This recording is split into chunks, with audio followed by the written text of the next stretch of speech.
የኔ ልደትማ የኔ ናይተ የራስንማ አታከብርም። እግዚአብሔር ምስክሬ ነው። ከነ መኪኔ ከነ ልብሴ ከነ ጫሜ ከነ ምናምን 10.000 እኮ ነው የተደረገው። ምን ሆናል? 1 ሚሊዮን ማለት ነው። ያው ነው እና ለንተም እንደዚህ ነገር አይመችም። ምን ይመቻል? ባዶ እኮ ነው። እኔ የምልህ ግን አውቀ ነው አይደለ? በኮሮና ጊዜ ያከበርከው በእኔ ጊዜማ ለማለት ነው አይደል? እሱ ችግር የለውም። ያ 53ኛ ነው ወይ 52ኛ አሳልፈን የዛሬ 13 ዓመት ልንመጣ ስለምንችል ከእግዚአብሔር ጋር አሳልፈን መንገድ ልቀቅልን ለማለት ፈልጌ ነው። ለማንኛውም ይመችህን። ይኸውልህ እዚህ ጋር አስቸግሮኛል በጣም ግን በዚህ ምትክ እዚህ ጋር ደግሞ የሚያምር ነገር ይሆንሽ ነገር አለችና የጉምጅት ክፍለ ጊዜ ይሆንልህ። እኔማ በመቆንጠጫም አለካ በበራያ ወንድ አይደለህም። በፍጹም ለልጄ አትገባም።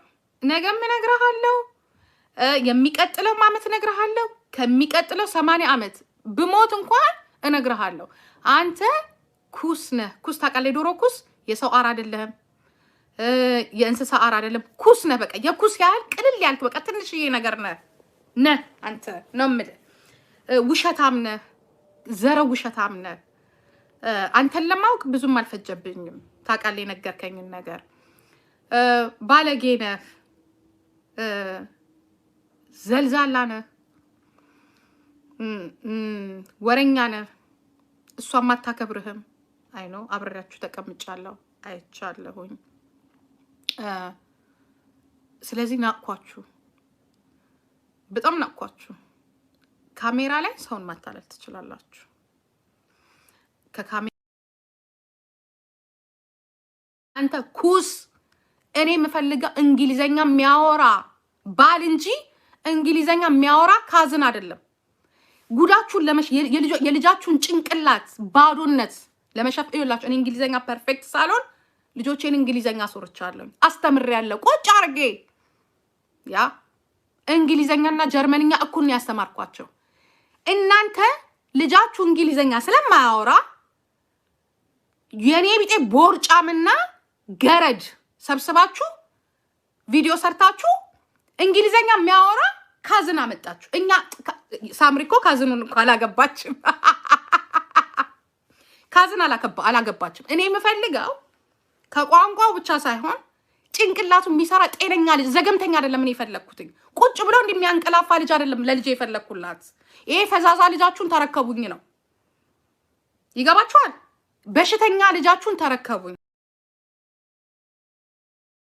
ወንዱ ሲጀምረው ያ ይሄኔ እኮ ኢትዮጵያ ውስጥ ያለችው የኔ አመዳም የቻይና የታይላንድ የአሜሪካን ልብስ እንኳን የለበሰች ብትሆን እኔ እህቴ እኮ ናት ያለችው።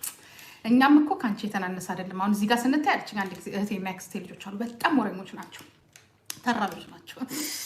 ወይ ጉድ! ልብሱን እኔ የምልክላቸው የሚለብሱትም የኔ ልብስ ነው። ፋስት ከጀርመን መጣው ያ እሱን ለብሰን ካንቺ እኩል እንዲያውም ካንቺ እናምራለን እኮ ፀጉራችንን እኩል ተሰርተን ቦሌ መርካቶ የተገኘበት ፀጉራችንን ተሰርተን እኔ ለየት የሚያደርገኝ ምንድነው? ምናልባት እንደው የሆነ መልኬ ብቻ ያ እኩል ገብተን የምታየው እኔ ነኝ። እንደሱ እነሱ እንደው ሞዴል ነው የሚመስሉት ከቅጥነታቸው ከምናቸው። ለምን ዶላር አላት ብላችሁ ነው? ዶላር ብር አላት እንደ እንትና ለሰባት ሙልጭ ልታረው ዶላር አላት ነው።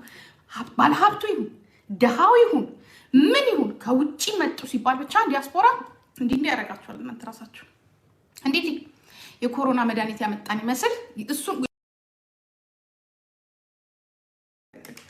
ሆዴ እንደዚህ ሆኖ ፍቅር እንደዚህ ሆኖ እሱ እያበሰለ ነው። ይሄንን ሁላ ካወራው በኋላ በሰዓት ስንት ልቀበላት እያለ ነው። ስንት ልቀበላት እንደዚህ አድርጌ እንደዚህ ጠፍቶብኝ ማሚታማ ነበርሽ ስራ ቦታ እንደዚህ ተፈጥሯል። ሀብታም ነጋዴውም እኮ ራሱ ነጋዴውም እኮ ነው። ባክሽ እንደዚህ ሆኗል፣ እንደዚህ ቃታ ይዞብኛል። ነጋዴው ሀብታሙ ራሱ እኛን ለመብላት ያልተዘጋጀ ደሃ ሀብታም እኮ አይደል። በነገራችን ላይ አይስወር ደሃ የኢትዮጵያን ዲያስፖራ ሴቶች ለመብላት ደሃ አይደል፣ ባለስልጣን ወይ ሀብታም። እኔ እኮ ግራ እኮ የሚገባኝ ብራችንን እኮ ብቻ አይደለም ልባችንን ብራችንን ሰው ብራችን ልባችንን በልተው እንኳን በጤና እንኳን እንድንኖር እኮ እዚች ሀገር ላይ አይፈቅዱልንም።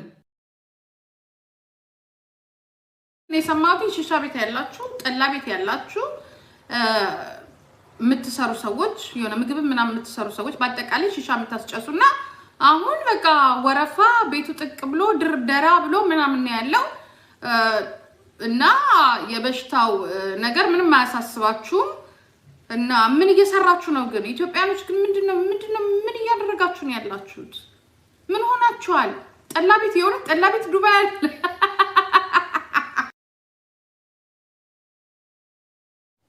እኔ የምታሳንሽኝ እንደምስሽ እኔ በእግዚአብሔር ቤት ከፍ ብያለሁ፣ በኦሮሞ ቤት ከፍ ብያለሁ። አንቺ እንኳን አንቺ አይደለሽም እኔ ሚሊየን ሀበሻን ዝቅ ያደርገኝ እንዳንቺ ቆማጣ የሚሸከሽከው እኔን ዝቅ ያደርገኝ። ይህንን ደግሞ ካንቺ የበለጠ የሚያቀም ያለ አይመስለኝም። ጥንካሬ ምን ያህል እንደሆነ ታውቂያለሽ። ለማንም እንደማንመለስ እዚች ቤት ውስጥ የምታያቸው ብዙ ጉዶች አሉ። ያ እንደ እባብ ቀጥቅጬ ምቀብር እንጂ ተቀጥቅጬ መሞት እንዳልሆንኩኝ ታውቂያለሽ። ይሄን ደግሞ ባባትሽ ወቅ ያንቺ ግን ልንገርሽ፣ አሁን ኢዩኝ የምትዩና ዛሬ ፋኒና ሳምሪ ዶሮ ገዝተው ሰጡ ረዱ የምትዩ መጀመሪያ ለአባትሽ ላኪ። ያ እናቴ አትቀር እኔ አልቀር እየደወለ እምበላው የለኝም ስለ ማርያም ለሚለው አባትሽ መጀመሪያ ላኪ። ነገርሽበት።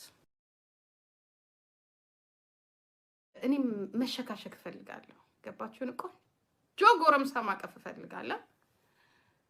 ቆንጆ ይሄ የተበሸቃቀጠ የተቃጠለ ኦክሲጅን መሳብ አስጠልቶኛል፣ ሰልችቶኛል። ይሄ የተቃጠለ ኦክሲጅን ምለው ማሽተት ሰለቸኝ። ያ ቆንጆ መሆን እፈልጋለሁ። በጣም ኢንተለጀንት መሆን እፈልጋለሁ። እንዲህ ማለት እፈልጋለሁ። ያ ስለዚህ ሰለቻችሁ። አንደኛ ነገር